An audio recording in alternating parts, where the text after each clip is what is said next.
Olá, meus amores! Antes de tudo, gratidão por você estar presente para mais um conteúdo. Eu estou passando aqui rapidinho para lembrar de curtir agora esse vídeo, se inscrever no canal, ativar o sininho para não perder nenhum vídeo incrível que trazemos aqui para você. Combinado? Agora, apertem os cintos, entre na nave estelar e bora pra aventura!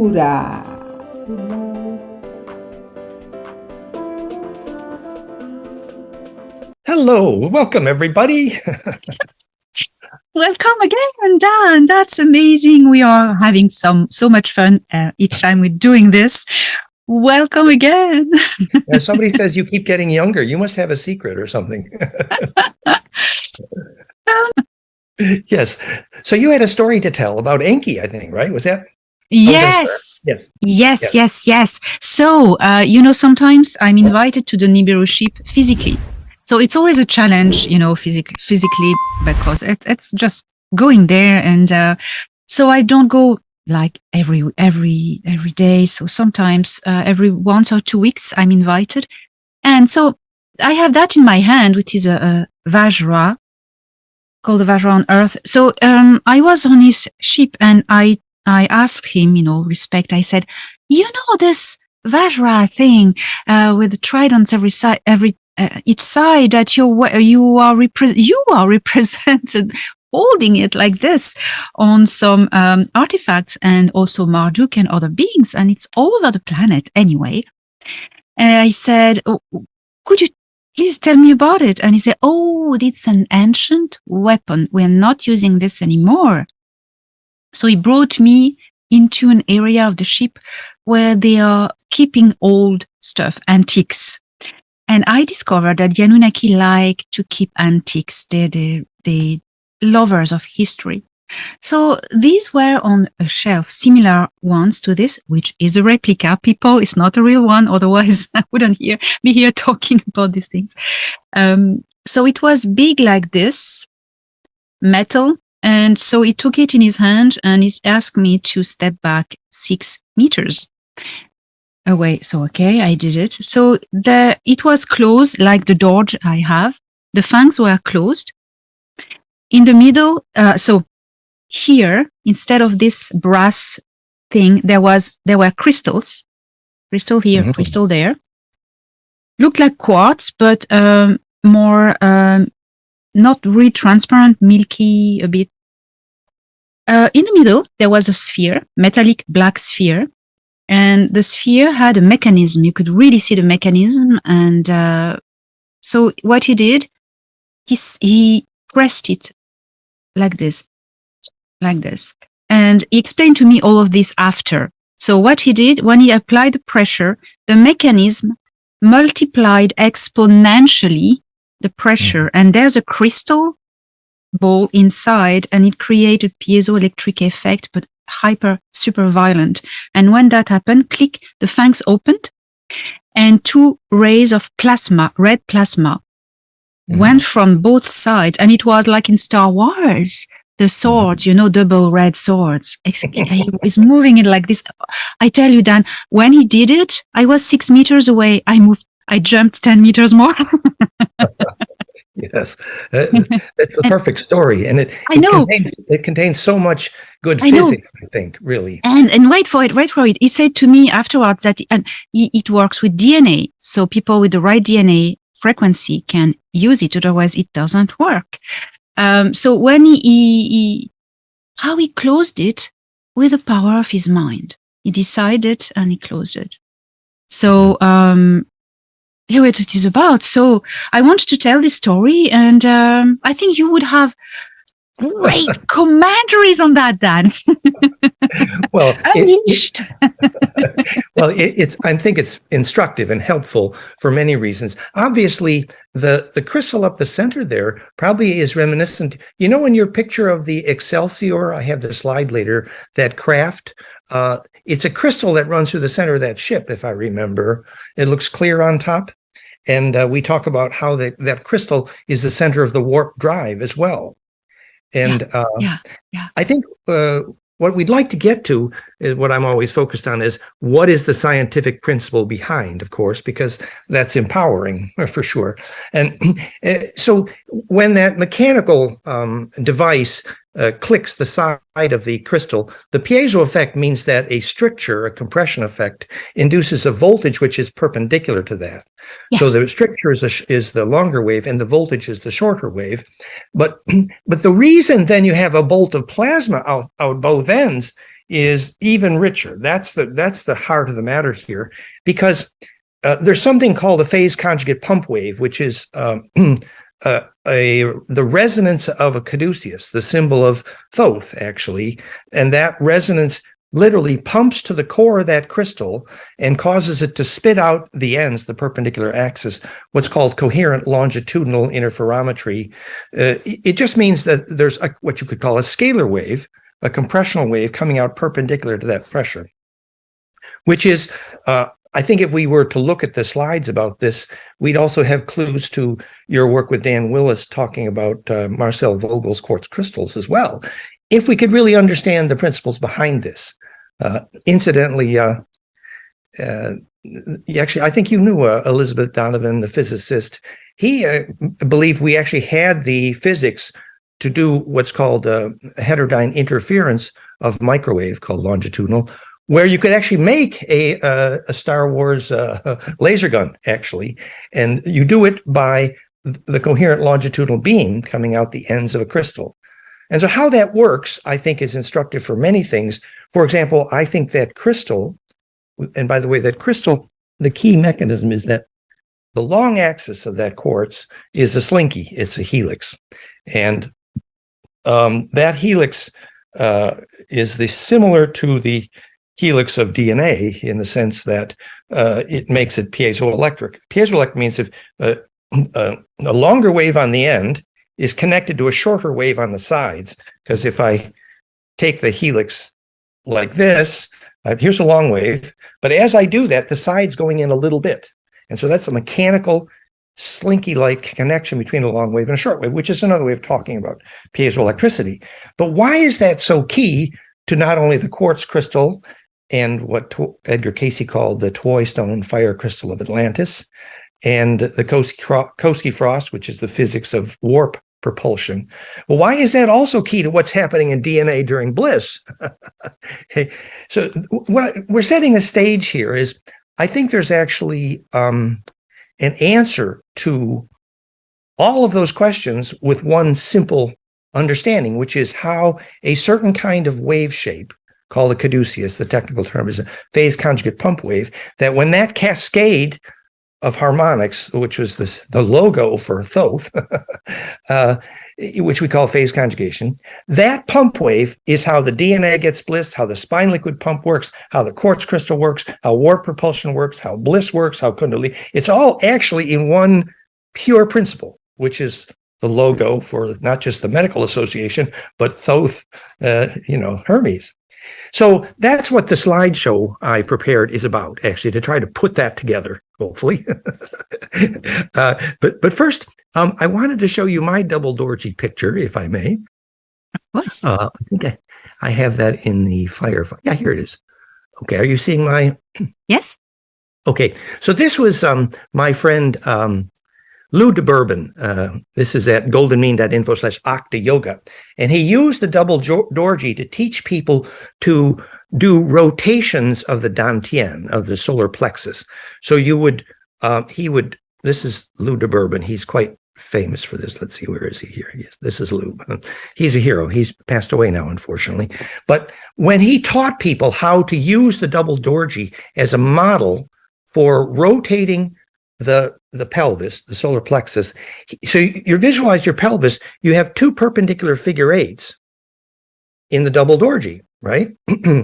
And so that's two figure eight rotations, toroids, essentially. And then he would do that perpendicular. So now he would do a double Dorji like this. So that's two more, and then two more to complete the faces of a diamond. He called it caressing the facets of a diamond. It's an octahedron. It's three of these, basically. And the reason I point this out is that he developed extreme proprioception, ability to juggle, extreme sharpened perceptions as a result of these exercises. It was very exquisite yoga. And this, by the way, is parallel to, he called it the perfect split. Here's Lou again. This is parallel to when you do that figure eight motion in the infinity walk. You walk in a figure eight and you do a cross crawl motion, and it's dramatically therapeutic for dyslexia, for example. You can feel the corpus callosum get hot because you're forcing that figure eight motion in your brain, and dyslexia disappears. It's actually medically proven. It's amazing. But the reason I'm bringing this up now, I'm just going to stop this share for a second. I'm bringing this up now for another reason, that I introduced Lou de Bourbon to another old friend, Ananda Bosman, who's quite famous from Norway. He's a teacher, been teaching these things for many years. So he called this the trinitization of the diamond light body, and he would do that diamond figure eight motion with the solar plexus, with his heart, and then with his crown. Now, why am I saying this? There's multiple reports, documented reports, that Ananda would do that exercise and he would physically disappear on stage with witnesses multiple times. And now, remember, the people who do the Flower of Life meditation, and they're visualizing the star tetra cubes, we talked about this. And the extremity of that exercise is people have been reported to disappear on stage. Hello. And then when Jean-Charles Moyen, we measured his brain waves, he made first an octave cascade of brain waves, which is literally that diamond light body, and then a golden ratio cascade, which is when the cube embeds in a pentodeca. And then he disappeared. Yes, he did. So, obviously, are we going to call this a miracle, or could this be physics? That's a very simple question. And so what we're saying is that at the center of that implosive turning inside out, there's a coupling with the compression core, which is visualized as spherical node of light. Dimensions happen to be Planck, at which the transverse, the up and down electromagnetic, is converted to longitudinal or scalar or compressional. And those organized compressional waves, the longitudinal array, and it is an array, it's literally a big nest. The big nest of longitudinal nodes looks like this, the dodecacosa, which we call it the Star Mother kit, which is the geometry of DNA, Earth grid, zodiac, and every living protein for some reason. When you talk about spherical compression node, it can be similar to the sphere. That's what you're talking about. That's exactly what I'm talking. Yes, that compression node of the still point at the center where many paths and errands meet.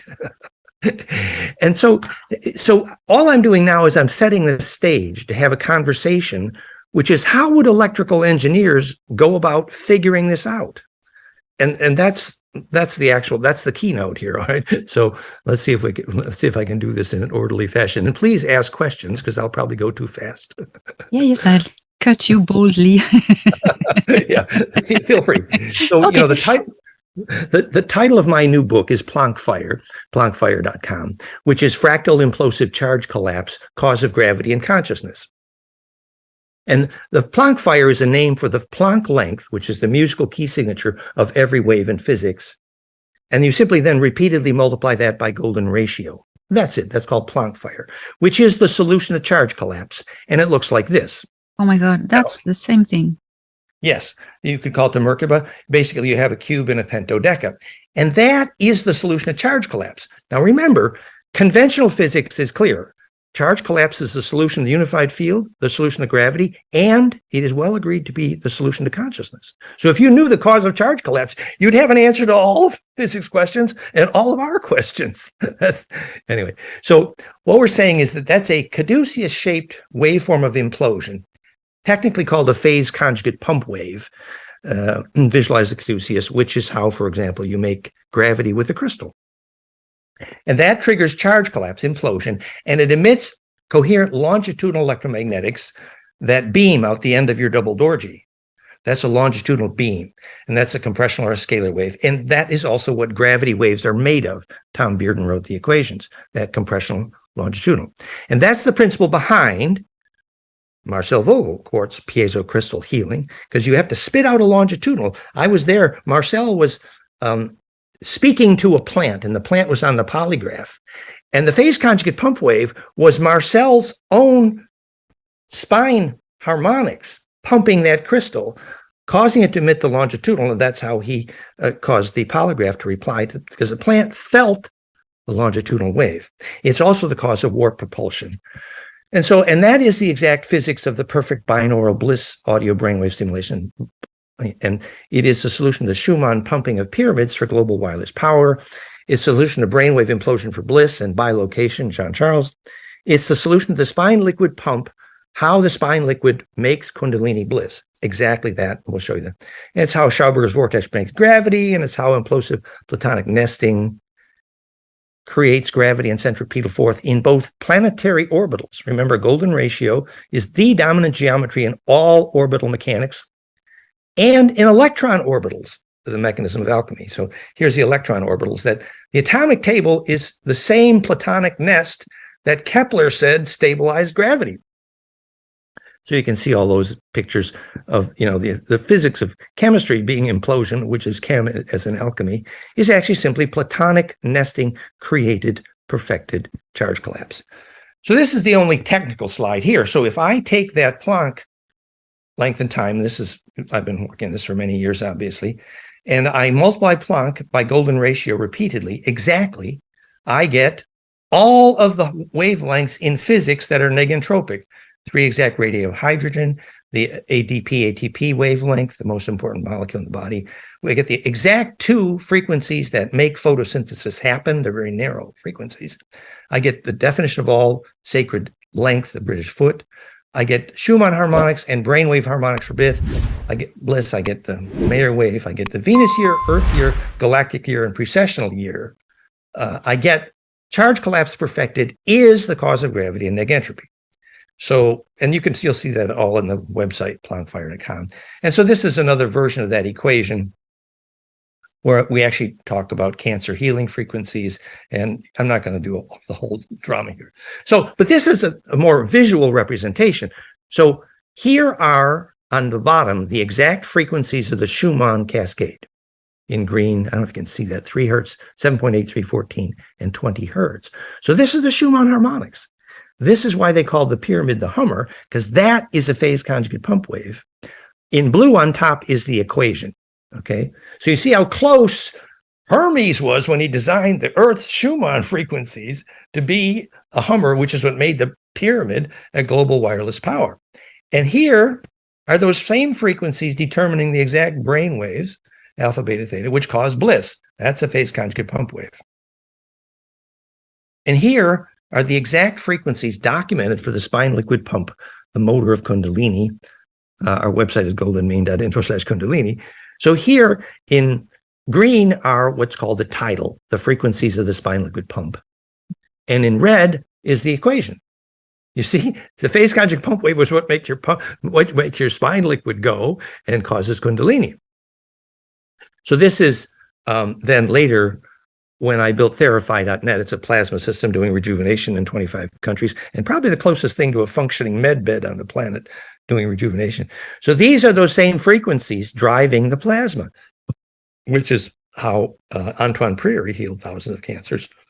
And if we measure the frequencies in Schauberger's vortex making voltage from gravity and making gravity, this is a piezoelectric doped vortex. And see that at the narrow point, there's implosion. And so that is a lower electrical pressure called voltage. At the widest point, there's more compression and there's higher voltage. So that voltage difference appears there because it is making voltage from gravity. And also because the drain hole down through the center has the right vortex angle, there's a way out for that imploding charge at center through Planck. And that way out is called longitudinal. And that's the reason it makes gravity, because directional longitudinal EMF is gravity. And this is then the key to the Mercury vortex, Hanabu, Nazi Bell. And we have slides about that. So this is just more on, this is the Schumann harmonics. This is my equation. This is the brainwave frequencies. This is the sacrocranial frequencies. This is the breath frequencies. This is the same pump wave, basically. So this is from Charlie Zeiss. But you see, the reason that 76-degree angle was the top of the Russian pyramids and the base of the Egyptian pyramids was because it made the charge domain spheres nest by golden ratio, enabling implosion. And that's the reason that the longitudinal implosive wave of compression emerged from the center. So that's a key to what pyramids were for. They were called the Hummer. The reason they were humming was because the Schumann phase conjugate pump wave was piezoelectric pumping. And the other name for pyramids, and I think this comes directly from Hermes Thoth, is a gravity diode. It would stabilize atmosphere. It would cause germination. It would trigger plant growth measurably, and we do that with theraphyte.net. It would cause time reversal, negentropy. So it's a rejuvenation effect. You know, millions of people visit Sam's Bosnian pyramid because they get younger. Time reversal is just a name for negentropy. And this is how global wireless power, this was a functional global wireless power system into that longitudinal array. Tesla had the frequencies wrong and the nodal locations wrong, but he did have the idea of longitudinal. And this is also plasma projection, why the pyramid tubes were pointed to Sirius and Orion, because it literally was a plasma squirt gun. And that's how your soul travels, basically. And it can serve as a plug-in for gravity propulsion, ET starcraft. So this is why the pyramids were at the tetrahedral longitude, because in order to modulate the spin rate of the planet, to phase lock embed with zodiacal spin, this would stabilize atmosphere and gravity on planets. This was called planet taming. So this is Hermes at work again, saying, oh, you know, after we call it the Lesser Dryad, it was actually the Galactic War, as you described about 12,000 years ago, that, you know, half the planets in the solar system were destabilizing. So how do you fix it? This is Gravity Maintenance 101, and the book is called 2/3. The article's there, goldmean.info/Babylon. So there I am spinning a gyroscope. And if I pump that gyroscope spin and precess it, I can cause it to speed up. And that phase relationship between the longer wave and the shorter wave, called a phase conjugate pump wave, is how you embed local planetary spins in zodiacal spins constructively, thus stabilizing the centripetal force of gravity and atmosphere. And there's many slides about this. And so this then leads us to the physics of stargates, and you talked about this many times, Elena, and this is just confirming what you said, really, that the reason the Stargate in Orion was worth fighting over, and hopefully I think you said the fight's over, right? Yes, it is. Very good news, very good news. Because if we understand this physics, we can be empowered by it, and it doesn't require a war. But effectively, the reason the trapezium of Orion was the most powerful stargate around was because not only was this four-wave mixing called phase conjugation, which is how stargates work, implosion into the longitudinal array, but the more harmonics that are lined up in that phase conjugate pump wave caduceus, the farther the stargate goes, because the number of multiples of golden ratio times c, the speed of light, increases, what you call the next dimensions. And this has actually been measured. Professor Raymond Chow, the dominant measurement faster than light is golden ratio times c, the speed of light, which is the smoking gun proving this theory of gravity and longitudinal physics. So there's many pictures about this. This was called the lens effect, the gravity lens effect of the Orion. And if you look at the Orion in the ancient Japanese woodcuts, I think we've seen this before, it's a double light cone, actually. And ancient Japanese knew this, actually. And that double light cone is pine cones kissing noses. And that's called phase conjugation. And it was called the Ontarian conversion. So there's ancient myths which confirm what we're talking about now about the Stargate in Orion. And you all know about the golden spiral through the Orion star map on the Giza Plateau. Yes. There's animations here. But some people didn't realize that the actual geometry of the cone between Pleiades, Orion, and Sirius approximates the 60-degree light cone of perfect implosion, which is a gravity lens. That's why stargates work. And the Hopi had a name for this, the Peshme 10. I think we talked about this when we talked about the 9. The Peshme 10 in Hopi means the way of the 9. Interesting. Which is the plasma science of how intelligent bodies, et cetera, et cetera. And so I think so, that double light cone. So that's the implosion cone of an infinite nest of stellate dodeca, which is literally how stargates work. And so then there was all this stuff from Larry Hunter about how, galactic star navigators had to use this gravity lensing for navigation. And, we don't go into all of that, but this is something about the star map of Alpha Draconis, which was the original pole star. And so the 2 primary star maps on Earth are Draco and Orion for that reason, basically. So this is how that vortex cone, for example, visualize Schauberger's water vortex, that when the charge goes down the caduceus, down that vortex, the transverse wave on the one end is converted, it's called translation of vorticity, down the caduceus, which is a golden spiral, into a longitudinal wave out the tip of the squirt gun. And that tip happens to be Planck. That's the point. And so if we animate this, the transverse waves, the movement is perpendicular to the axis of propagation, whereas the longitudinal wave, compressional wave or scalar, the wave motion is parallel to the direction of propagation. And they go farther. And actually that'll go through a Faraday cage or about anything.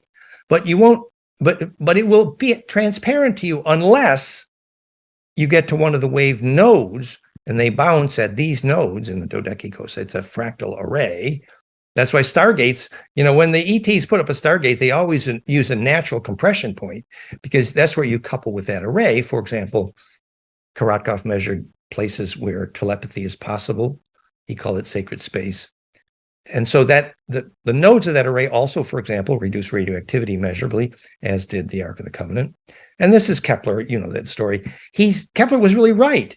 Golden ratio Platonic charge collapse is the primary geometry of planetary orbitals because that's the geometry that enables and causes gravity. So now let's see here. Did I lose my place? So have I gone too fast so far? No, it's fantastic. It's fantastic. Hearing you talking about this compression node and this vortex that allow to access throughout dimensions and even dimensions of consciousness. The moment we did a show about that, the moment I was contacted by, I had a contact with the 9 for the first time. My friend Una, she came and she put her finger through my head into my pineal gland, and she touched, I suppose it was a compression node of my pineal gland, and a vortex. My consciousness was propelled into a vortex, a spinning vortex, and I was propelled out of the universe into the void. And I remember very well this activation. She touched something that generated the vortex in my head. By my consciousness. It was really, really interesting. That very useful, important description. And to recognize that the very high voltage is compressed there. But to hook up to that DNA radio, that nodal ray, requires intense compression. Kundalini bliss moment, for example, or the moment of death is very similar. When you do that compression, you see your whole life pass by. You have to do the compression to embed, it's called impedance matching, to touch that array. And that's where ancestor memories propagate, for example, the concept of heaven. Yes, and projection into that array is actually the concept of Jedi and the Egyptian Jed, that because the cones converge in a way, just like in the double Dorji, the compression of charge to a focal point triggers the high voltage into the center of that array, which is where the longitudinal ray, literally the Star Trek beam, can emerge. And so that was even called a Jedi, both in Egypt in terms of the geometry of the piezo stone, but it's also where Luke Skywalker went, deep into nature to become a Jedi. Well, it meant literally plasma projective. And the famous Egyptian light bulbs there, which is now the logo of Therify.net, we think the Egyptians called it raising a Shem unto the Lord, but what they meant by Shem, access to a black hole, as in alchemy, actually was building an electric field to reverse aging. That's what they meant by when they said, I'm raising a Shem unto the Lord.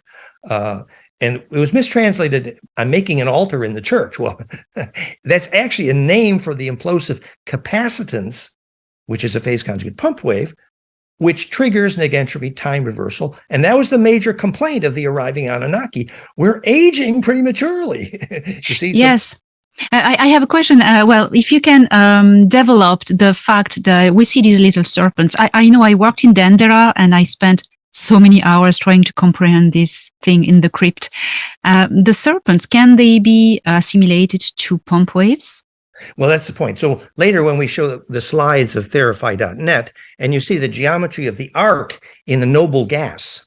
So the noble gas in the tube is emitting what's called phase conjugate optics. And if that's in phase with the low frequency pump wave, which is the same caduceus we're talking about, so we dump a low frequency pump wave into the noble gas of Therify, and we're doing rejuvenation in 25 countries, therify.net. And you can actually see that serpent form sometimes in the plasma. So, and it's literally the serpent power. That's what it is. So it's more than metaphor. The point was, and in fact, you can even see this thing on the bottom right, that is an insulator for high voltage. That's what it is. Oh my God, it looks like it so much. So yes, Jed symbolizes the stability of the spine. Jed is the spine in Egyptian symbols. Well, yes, but it also refers to the projection enabled by the spine. So it would fit. Yeah. So when the spine becomes plasma projective, what comes out the amygdala is the sanchidan, which is the testosterone, the kundalini juice, the spine liquid core, and that pumps the ventricle liquid horns, which actually become horny, as in the statue of Lucifer, who's Enki, and Moses. So that indicates Kundalini has fired, and so the serpent brain has fed the bird brain, which is... Yes, all the wings of the Caduceus. It's the same thing. Yes, the wings. Which is the serpent feeding the bird. Yeah, and Hermes wings on his helmet. Exactly. So that's more than metaphor for activated Kundalini, which means also that you're then plasma projective in the longitudinal sense, which means then you should be ensouled long-term memory, ability to lucid dream, and all the fun stuff to steer the starcraft. Because only if that's fired can you actually steer faster than light. And that's why all the advanced starcraft are actually DNA triggered, which is also why that crystal rod required DNA that was activated, because if your body did not have, the phase conjugate pump, the experience with bliss, which in practical example, in my case, 20 or 30 years of Kundalini, I became pretty good at dowsing. I can feel magnetic lines at great distance because as your DNA becomes more superconductive, because that pump wave through it, and we have slides about that, so we'll get there later. So this is just another version of, if you think about the mercury vortex in the Vimana Nazi Bell Hanabu, what's being spit out, actually, it's two concentric cylinders rotating in opposite direction, and between them you have liquid mercury. We talked about this which is doped with an iron powder, and there's a wetting agent turning it red. And so the magnetic permissivity and the hydraulic specific gravity combined spits out a very broad spectral, coherent, and directional longitudinal EMF at the bottom, which is the gravity wave, which is why it produces lift, actually. Yeah, and the two perpendicular fields create a torsion field. So that cancels the mass. Well, we believe that the Russian term for the torsion wave, which most people translate as a scalar wave, was another language for coherent directional longitudinal EMF. Yeah. And you can see why they called it torsional, because it was directional and it was a result of spin. So this is the Vimana prints that purportedly the Germans then studied, and you've probably seen the picture. So this is the mercury vortex. But the point is, and Schauberger called it repulsine, interestingly, which was another version of that vortex. But Schauberger was using mostly water, which was piezo doped. With mercury, you could get a greater amount of lift, but it was dangerous. And Tony Rodriguez and I are talking about what he saw when he lifted the cover on one of the Dark Fleet's engines. There's going to be more conversation about that. Sure he did. Tony's amazing. Yes, I love him. Yeah. So we're going to get together. We're going to invite you too. We're going to have some fun on it. So we did a bunch of equations on this. We basically, if you put a coil around a torus and you get the ratio of turns correct, you can produce lift in this equation. And we actually have equations, fractalfield.com/propulsion. But a simpler way to visualize that, here you got the EM drive. I don't know if you can see it in the background. It's kind of copper-colored bronze. So that's the electromagnetic drive, the famous drive that makes gravity. They don't seem to know why, but it does. But notice that it's effectively a trapezoid. Inside that trapezoid, you have a cascade of microwave. Now, if you were to retune the geometry of that cascade of microwave, you know what that would be?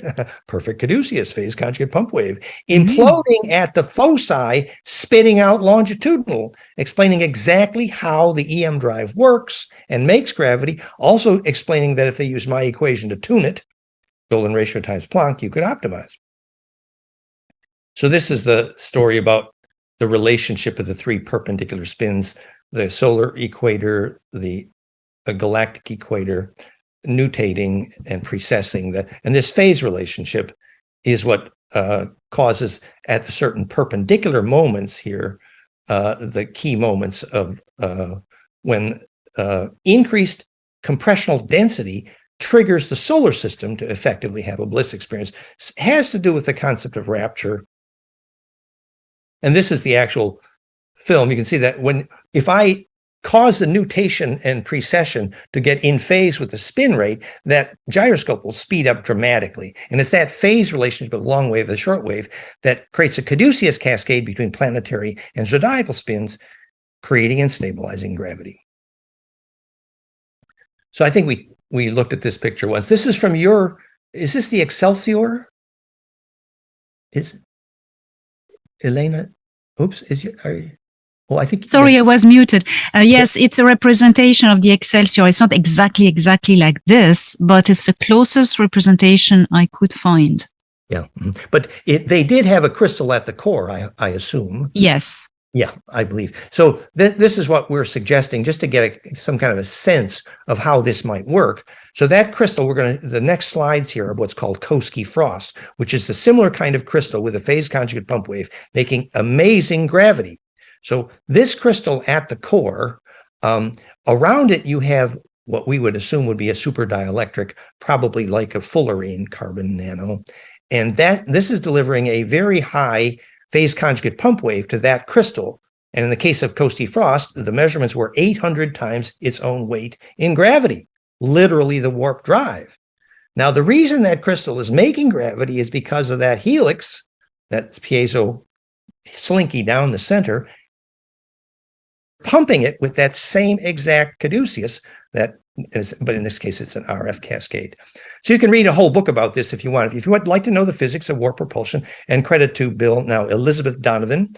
The book is at fractalfield.com/propulsion. It's titled Glimpses of Epiphany. And there is a whole book on the physics of what a warp drive is. You can read it. You can see the equations. It's very detailed. And it starts with the original reports of the Koski frost experiments from 1927, gravity nullified, 800 times its own weight in gravity. And there was a pump wave. And so that was a gravity maker. That's an example. And another version of that would be actually Luke Skywalker's sword. It's the same principle. And so warp drive, the word warp is actually misleading because time is only a name for spin rate. So it's just that the spin rate changes when you accelerate. That's the point, that if I took a donut, all of mass is toroidal. And if I accelerate that, some of the large inertia of that acceleration translates in vorticity and causes the spin rate to increase as it's accelerated. And that's called time. And so when it's called the space-time matrix, it's actually simply a name for the phase relationship for acceleration versus accelerated spin rate. And that then sets the stage for understanding a bit more about how your crystals are working. Now, I knew Marcel Vogel quite well, as did Dan Willis, but my relationship to Marcel was perhaps a little bit more technical. At that time, I was a systems analyst at IBM as well, and I was working with Louis Acker, who wrote the book on the Atlantean fire crystal, the Toy Stone. And so what we knew from the fire crystal literature was that when you cut your crystals, you had to what's called align the facet planes with the molecular planes. And you had to do that quite accurately if you wanted a warp drive, for example. And Marcel was wonderful, and he did this only intuitively. But the actual physics of the process is the z-axis, which is a helix in the quartz, rotates the plane of polarized light, and the amount by which it rotates is split into two beams called birefringent, and that's how the Rife scope worked, and that's how Rife discovered the frequencies, which became Theraphi, for example, and Lakhovsky, golden ratio.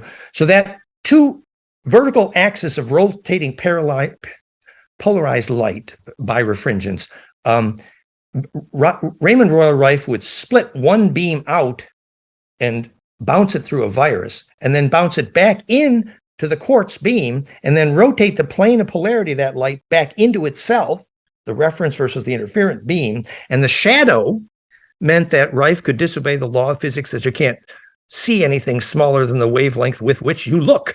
He disobeyed the law. And so, and this is an introduction to how fascinating quartz is. The point is that if in that helix you're using a phase conjugate pump wave, actually, this quartz was used, but the more efficient, both piezo and dielectric, is lithium niobate. And remember Scotty in Star Trek saying, "We got to blow the dilithium crystals, Scotty." Well, yes, I remember. It is lithium niobate, actually, and that's a helix. And this is what's behind the carbon nano study. Keshe's car is floating because his ping pong ball is coated with carbon nano. I have a comment regarding lithium niobate. The lithium niobate crystals are red, really like blood red. And I have seen in my memories of Atlantis and I've been showed as well these devices. There's a central quartz crystal, and all around it there are red crystals that are there to activate something, and they're pointing all at the central quartz crystal. And in a ship propulsion system, sometimes I've been shown that it's either plasma in the central core or these red crystals that are able to store an amazing amount of energy. So that would be the famous mysterious red crystals. They would be like lithium. Beautiful. Yeah. Yes, and what they're saying here is that lithium niobate has 10 times the piezoelectric efficiency. So effectively, the efficiency by which the mechanical pressure, the stricture it's called, is converted to voltage is 10 times higher. So you would be exactly right that lithium niobate red could store a lot more energy than the quartz. And if they would have to be focused at that common center. That would make total sense, because that's where the longitudinal node would couple. Effectively, that's where you'd spit out the longitudinal. Now, there need to be some asymmetry in one axis to make that longitudinal directional and gravity propulsion. So this is the background for the carbon nano work, and we have a group doing that basically, if you rotate a conjugator, on the bottom here you see a Buckminster fullerene. If you rotate those, you make both energy and gravity. It's called rotating conjugators, which actually is what that quartz crystal was doing. And this is behind what conventional physics describes as a wormhole. Conventional physics says we used entanglement to produce an Einstein-Rosen bridge. This is, literally conventional physics talking about stargates as close as they've got for language. But actually, when they call it entanglement is embedding perfected, which is precisely the problem phase conjugation solves.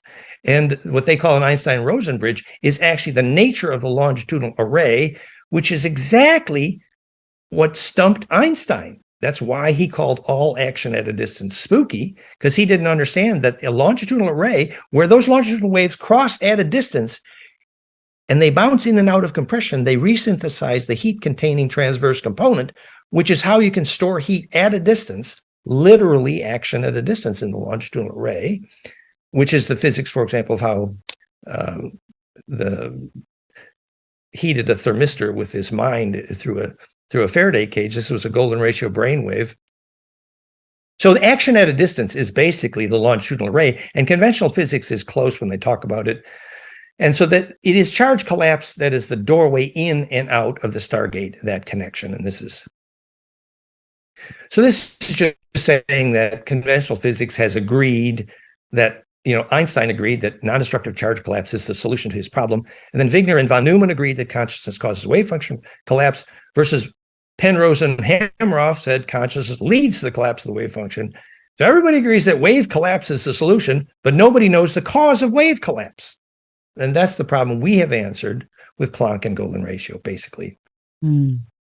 So this is where you could actually describe a cause of consciousness and gravity. And this we call the Stargate physics, the mechanism of electrogravity. And there's the sword right there. And this is the conversations in the physics literature talking about charge collapse being the solution. Literally, the wave function leads to consciousness, or does consciousness lead to collapse, or the collapse leads to consciousness. In either case, the cause of consciousness is the wave collapse. This is agreed, actually. So what they don't know is the cause of wave collapse. What they do know is that wave collapse causes gravity and consciousness. Dan, I have a commentary on this. All these ancient arcs are DNA powered, but you can switch it on with DNA. But there was the dimension, another key that, for instance, the Nazi tried to crack up some old technology. They couldn't, even if they had the right DNA, like bodies of people who had the right DNA, they couldn't even get this technology to work, because what was missing was consciousness. You needed to have the soul as well, an embodied person with the same consciousness, the frequency as the DNA.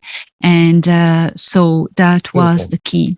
Well, that's very that's the key point, actually, and that's where this conversation hopes to go. That when the DNA braids recursively, something like this, that implosion at the center of the DNA emits longitudinal coherence, which we have measured and produced.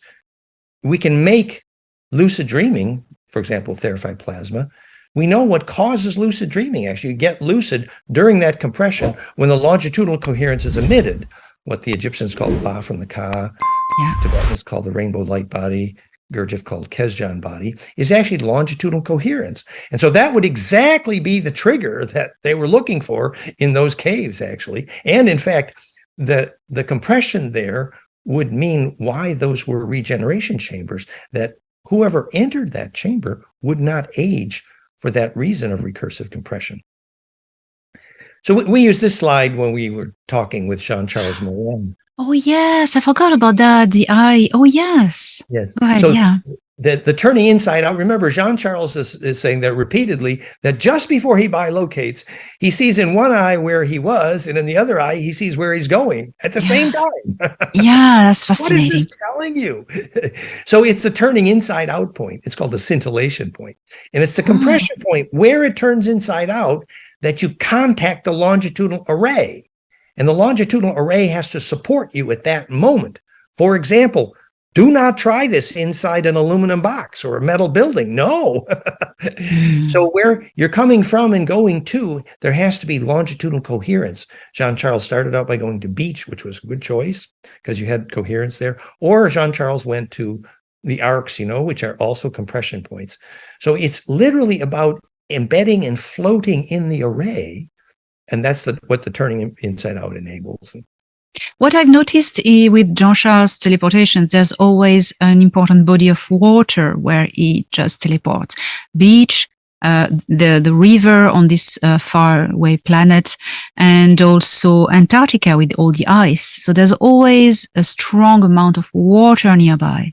That's interesting. Exactly the point. Of course, the water, hydrogen-mediated, pure fractal phase conjugate. So that would be an excellent support medium for a longitudinal array coherence.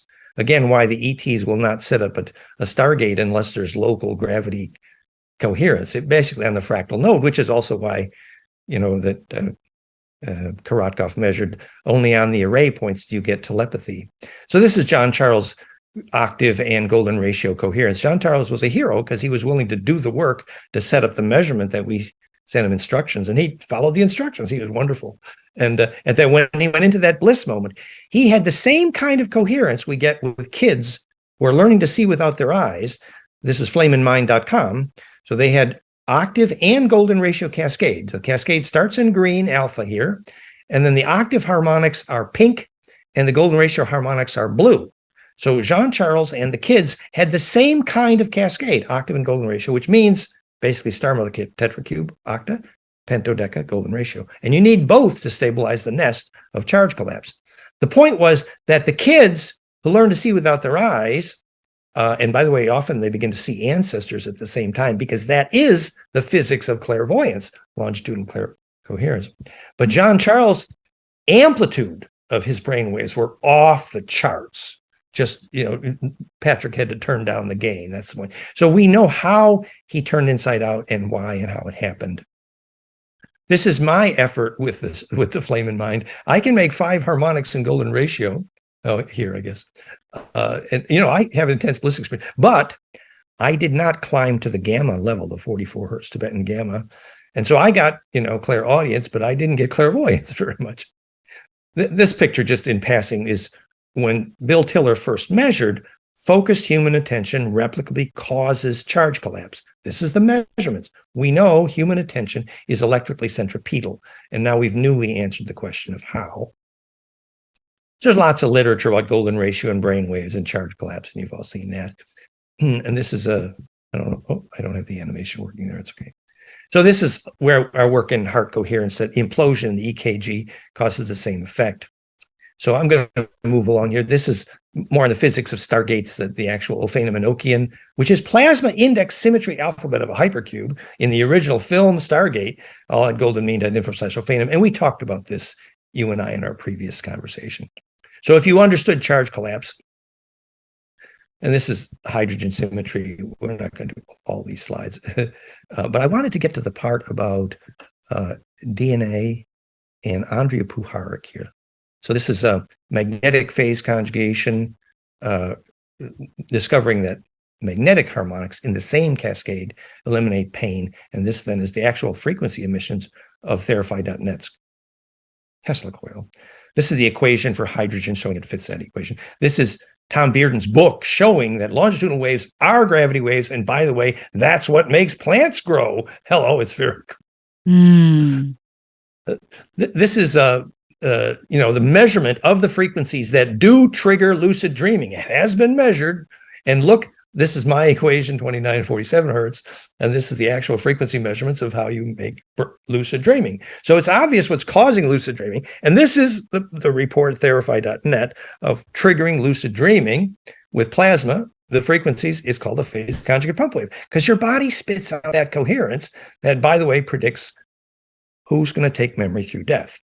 Now, this is not the best picture, but when you see this animated, you will actually see a serpent-like plasma cone inside these cones. So that's why the logo of the Therify is those double serpents. Interesting. And you see the point where the double serpents meet is actually the Planck threshold. That's Therify logo. And this actually shows the frequencies that we use in Therify, and that's a phase conjugate pump wave, same principle. And this is a website we have about triggering plant growth using that. So primary purpose of many of the original pyramids was that plant growth.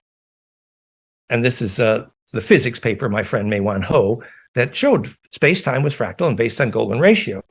She didn't know why, but it was clear. And this is that centripetal force. We're doing all this work locally to set up labyrinths for rainmaking because it's implosive and centripetal. And this is the 7 stages of the dimpling process. We're not going to do all these slides. And so this is another physics paper showing that visual perception is phase conjugation, basically. This is all at the conjugate perception website. And so this is enacted with a pinecone schistonosis in the pineal. And this is another slide then about that infinity walk we talked about earlier, that the cross point of the corpus callosum. Mm-hmm. So when you actually make the figure 8 at that cross point and your corpus callosum gets hot and then dyslexia goes away, because dyslexia actually is more creativity because there's more wires between right hemisphere and left hemisphere. But because they're not twisted, there's no compression to do the sorting. So when you enact that compression by walking the figure 8, then the sorting returns because compression is restored. And that's the end of dyslexia. It's a wonderful, and I knew Deborah Lawrence, who wrote the book, infinitywalk.org. and this is about phase conjugate dielectrics. I think we're going to move on to the DNA section. I don't mean to carry on too long. So this is why the Olmec walked 600 miles to get the right kind of stone, so their ancestors could inhabit, because it was a high dielectric. And then this is how they telephoned their ancestors in the black show stone, because it's literally a phase conjugate mirror. And that's how the Nostradamus developed the coating he used. It's interesting. It makes me think about the crystal skulls, Dan. How the crystal skulls, the quartz crystal skulls, are able to embed consciousness, human consciousness, because not only it's quartz, but it has the shape of a skull, so it can transfer human soul through it. Well, interesting. I knew, I think it was Joshua Shapiro who dedicated half of his life to the crystal skulls. And we had some very fascinating conversations about that. In fact, let me just, short legend story here. The legend story was the Orion Queen Mog, whatever that means. They used to initiate that when the new queen would take over, there would be an initiation ritual. Incidentally, Johann Fritz claims to have met the Orion Queen Mog, head Draco. But that the initiation ritual was a bliss moment in which hundreds, if not thousands, of generations of tribal memory would inhabit the skull of the new queen.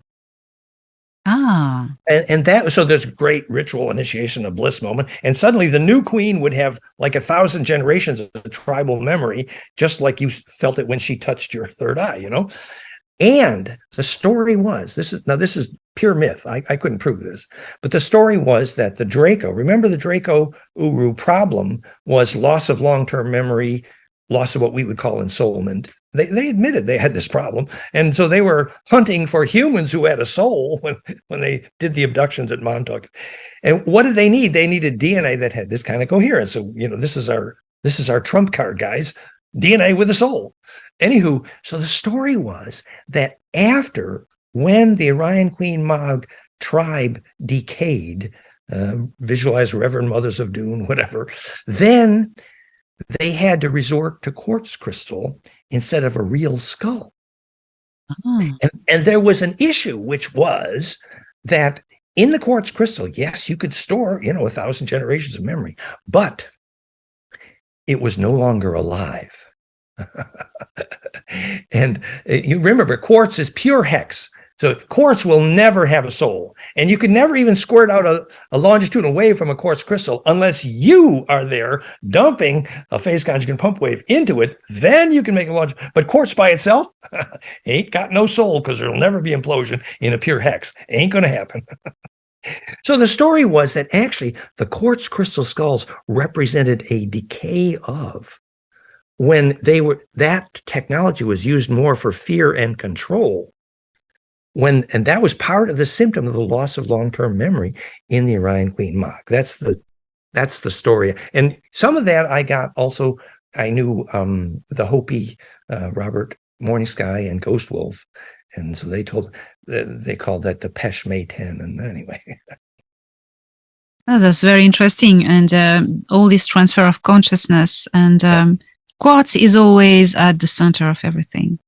It is. It's where you can do a pump wave, but the idea is that what we're calling ensoulment is very important, because the kids really need to know that a computer is never going to have a soul, and the kids need to know why, actually.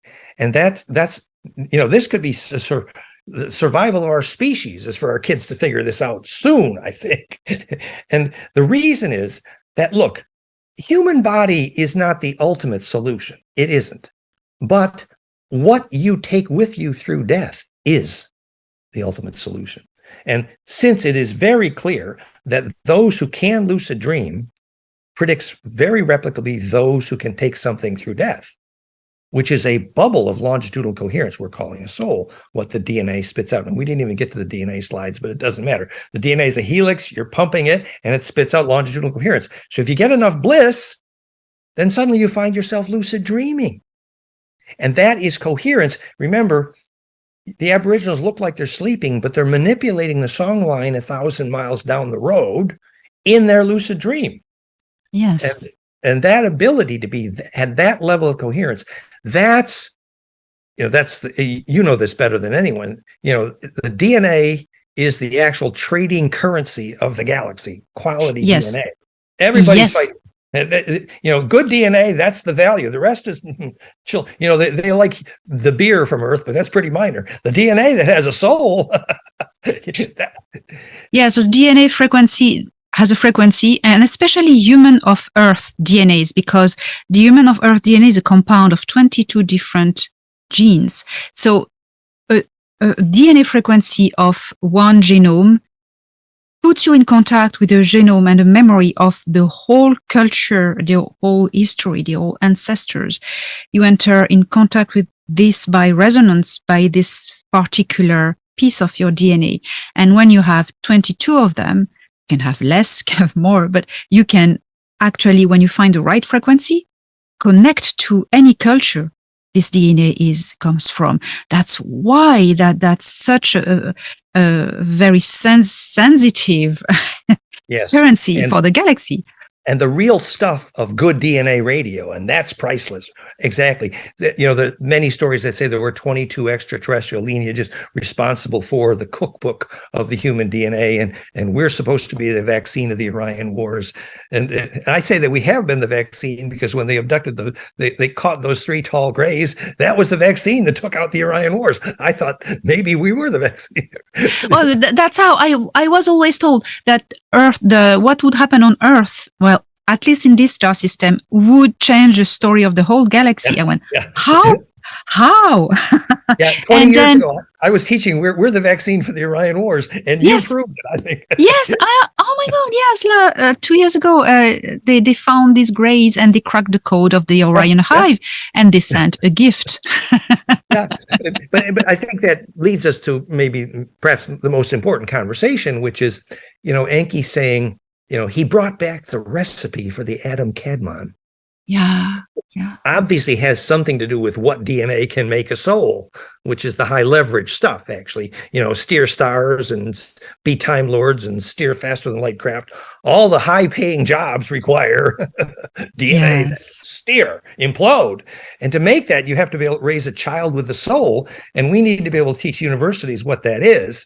Yes. Anywho, so I hypothesize that what Enki meant when he said atom Kadmon, very practically in a genetic sense, how biologists sometimes say, well, that was junk DNA because we can't prove that it's part of replication.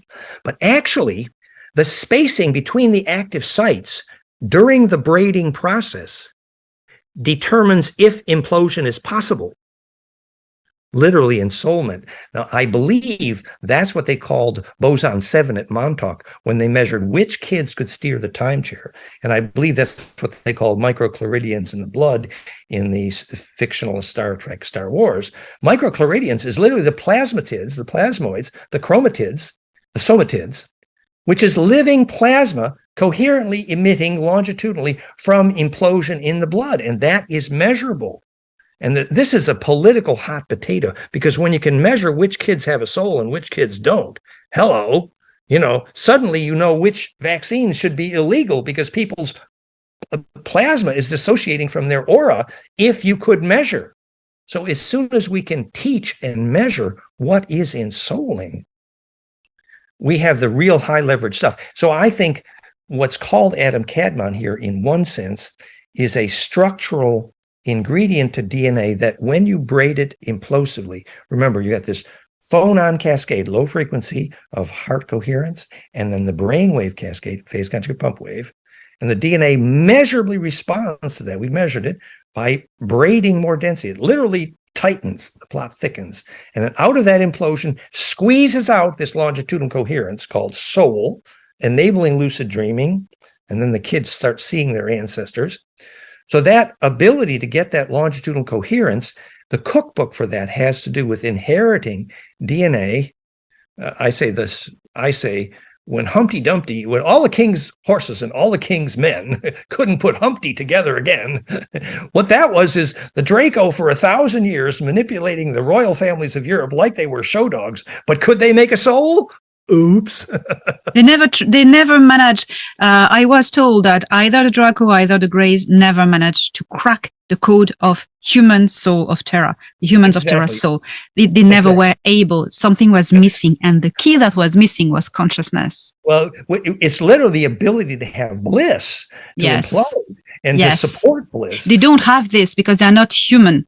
Consciousness, the structure of consciousness is there. Theirs is not human, and well, you showed a picture of the crypt of Dendera with the two tubes. Tubes. Now there was a spine, the jet, pillar, and I want to go back on the Garden of Eden. What happened, in the Eden, the biosphere on the Nibiru ship? Enki, in secret, had engineered the perfect activated human Adam, and he engineered from him a consort, a female, and he activated them both. There was a tree of life and a tree of knowledge. First, they learn who they were, and second, the access to the tree of knowledge. He activated, and that's the serpent going around the tree, the spine, and he activated their Kundalini. So activating their Kundalini, it activated all the potential of their DNA.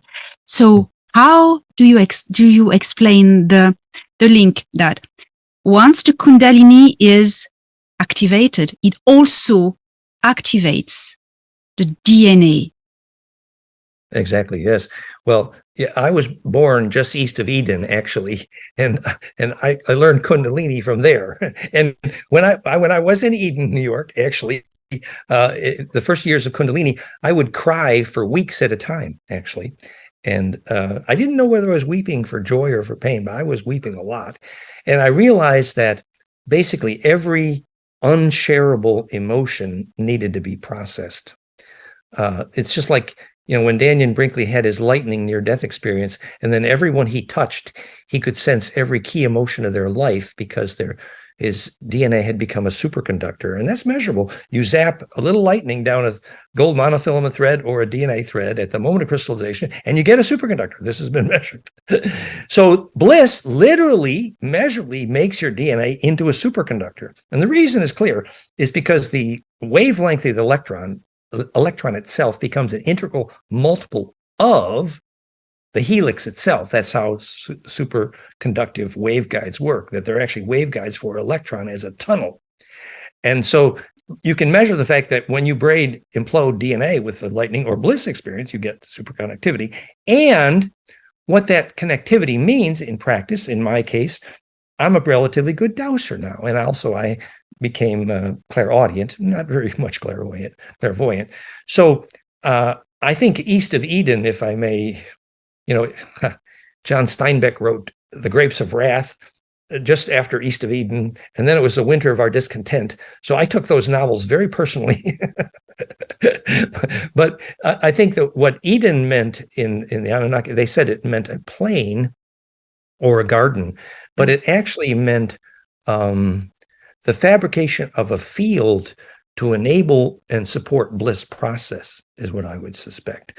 That our name for heaven, for example, Hey Ave, or Plains of Sharon, or Champs-Élysées, is actually a name for fractalfield.com, if you don't mind my website.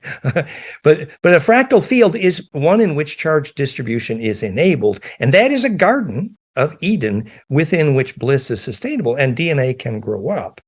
And so if people, are raised close to the ground, all the ones lucid dreamers generally were, they were hundreds of generations on the same magnetic line, and that was ensouling.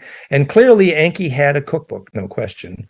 And I do think, though Anton Parks, I think, did a good job in raising more detail on the background there, that Enki woke up in a cloning cooking pot in Pleiades, and the female queens there were chasing them, and they hid out here. And then when they tried to bomb the hell out of them here, the Federation, the Lesser Dryad, the Flood, the story you told, Enki got caught in the crossfire, quite literally. And when he had to hide, that's when his team, Thoth Enki, had to go underground into stasis.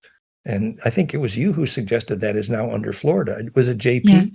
JP, no, JP, yes, JP. And well, we identified, actually, Thoran identified that giant as Ningishzida, Thoth. Exactly, which is the Sumerian name for Thoth, Hermes, which also is literally the great blonde-haired, blue-eyed. That is literally Quetzalcoatl Viracocha. Yes, and yes. What was their agenda? In every case, it was finding the recipe for ensoulment in indigenous DNA.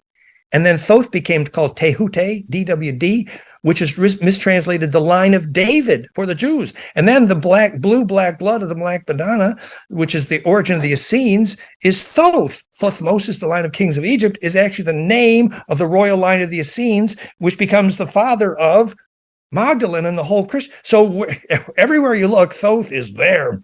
Yeah, and Ingishzida in Anak means the guardian of the good tree. So that says a lot. Which is the guardian of the phase conjugate pump wave, if you like my language. That's it. That's it. But that's why I think it's kind of hilarious that Graham Hancock, I love the guy, but he goes back to every culture he can find, and he says there was this dramatic moment after the Great Flood when somebody came and saved us, and we don't know who it was. And in every case, he says it's Oannes, it's Hermes, it's Quetzalcoatl, it's Viracocha. All of the names. The same guy. The same guy. It's the same guy. And the hilarious thing about Graham Hancock is he says, well, I'm not saying this has anything to do with ET. No. He protects himself, I suppose. Yeah. He's closed the door to the ET history, and therefore all of his great mysteries end at the same door that he left closed. He's a great guy. I love him. I knew him when I helped found Gaia TV, and I think he's doing great work, but I like to tease him. Well, teasing, it triggers response and thinking, and that's evolution. That's, it's a good thing. So yeah. Well, Dan, I think we've covered a lot with this little key that opened a lot. Yes, the perfect figure eight. Exactly. Implosion, basically, access to that still point. That's the point. And when you get leverage on that still point, you can steer lightning and tornadoes. And that was the trident, the symbol of, Enki, which is the same as Zoroaster, which is Neptune. So he was able to, in fact, he was known as the guy that steered the lightning. Yeah. So totally. And the trident was his symbol, and he's been translated as Poseidon with the Greeks, Neptune, but that was him.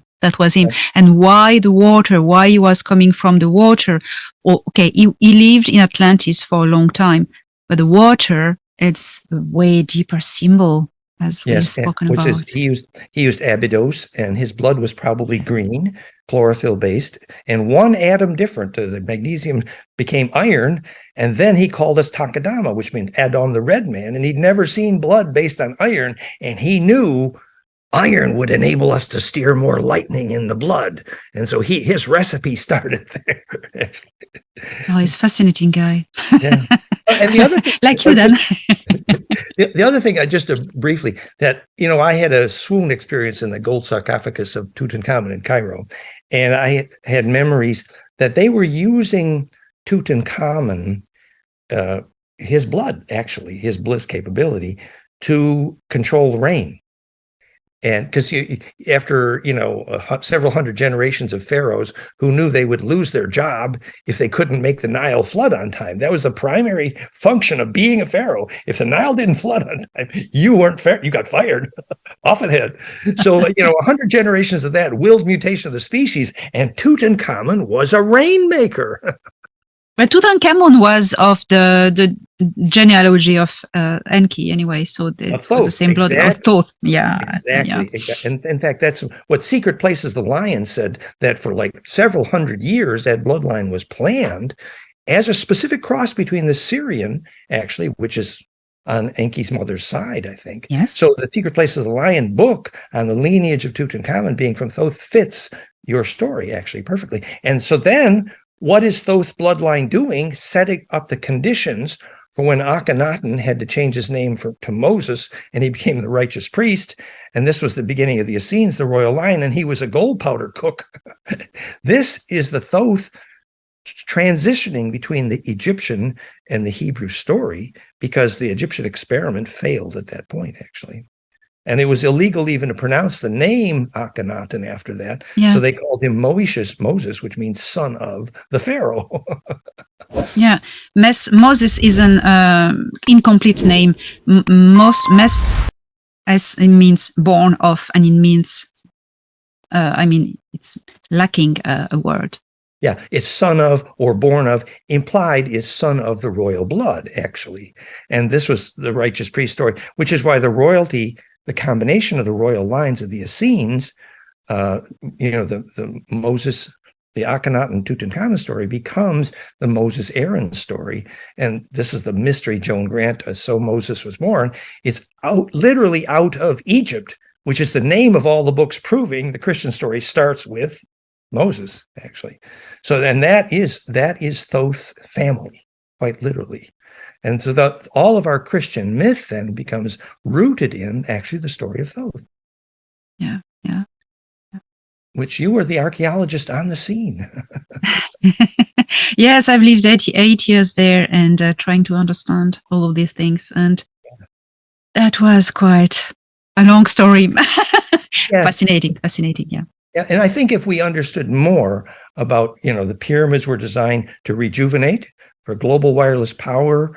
They were designed to germinate seeds, a whole bunch of very practical. They were designed to stabilize the planet on its new axial tilt, very specific geobiological functions, all having to do with implosion. Suddenly, the Hermes mystery is not a mystery. It's caduceus science, actually, and this is empowering. So we consider ourselves the teachers of Thoth Enki. That's why we're here. That's it. And your book is an amazing contribution, Elena. I'm really grateful that you're there. Thank you, Dan. Thank you very much. So you've written yourself a new book, or you're still in the process? Yes, it's done. Plankfire, P-L-A-N-C-K, P-H-I-R-E, plankfire.com is the teaser, and it'll be released in 4 forms within a week or two. It's done, and we had great help from geometricmodels.com, Tufan, and so you will see my new book. Yes, it's specifically the physics of everything we talked about today. Oh, I can't wait to read it. So all the links will be dropped in under the video. Yes. Thank you so much. Oh my gosh, we had so much fun, as always. It was great. And I love the way that you're able to make the connection between the more serious science and the actual story, which is empowering. And at a human level, you represent the experiment exquisitely. Oh, thank you. Well done. It's a teamwork. We're grateful for your courage, Elena. Oh, thank you. Thank you. Thank you. And see you soon for another amazing chat very soon. Yeah, we'll have more fun. It's been great. Thank you. And dedicated to Thoth. Yes. Thank you. Blessings. Blessings. Bye-bye. Bye.